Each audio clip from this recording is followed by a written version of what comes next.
Kita ko sa mga mata na hirap na siya. Gusto ko na makalas dito. Gusto ko na makabalik sa mama ko. Pero paano niyo po gagawin yun, Ate Maricel? Ibig niyo naman po na bantay sarado dito.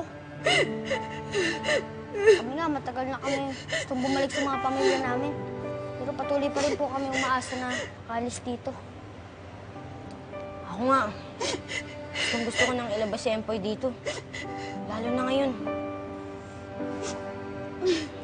Di pa umapo yung lagnat niya. Pero wala akong magawa.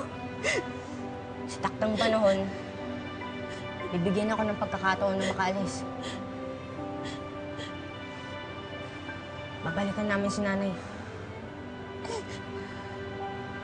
Ang panahon? Paano? Wala pa ang nakakatakas dito eh. Kung meron man, hindi na naabutan ng buhay dito. Sana po, Ate Maricel.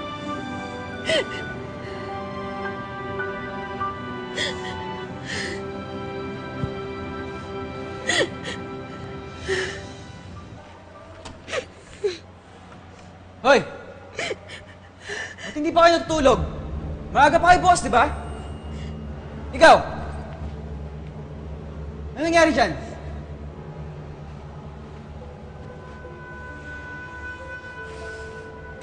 Maricel? Ano naman bang arte yan, ha? Pati bata, iniiyakan mo!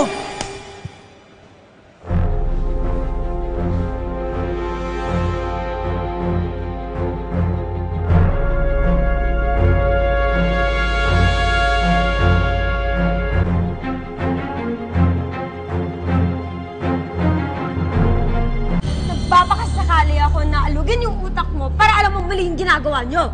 Hindi na ba kaya mo? Sige. Ito pa. Yan, ito. Kabila! Sige! Sampalin mo ba ako? Yan! Sige! Ito! Sa bagay, kahit ilang beses ka nagsampalin o sapakin, wala namang mababago, di ba? Kasi matigas yung puso mo. Baka nga wala kayong puso at kaluluwa eh.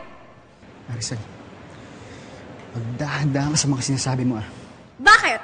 Sa tingin nyo ba tama yung ginagawa nyo? Nangingidnap kayo ng mga bata? Para pagtrabahuin? Sinisira mo yung mga buhay nila. Mga buhay namin. Di nyo man lang ba naisip kung gaano kasakit na mahiwalay sa mga magulang? At sigurado akong hinahanap na sila ng mga magulang nila. Ako! Hinahanap na ako ng mama ko. Kaya sana iuwi niyo na kami. Hindi ganun kadali, Maricel. Maawa ka naman sa mga bata. Hindi sila dapat nandito. Paano ko sabihin ko sa'yo? Nakaramihan sa kanila! Na ibinenta na magkulang nila para kumita! Yung pamilya nila mismo nagtulak sa kanila dito! Ang kahirapan sa buhay nagdala sa kanila dito!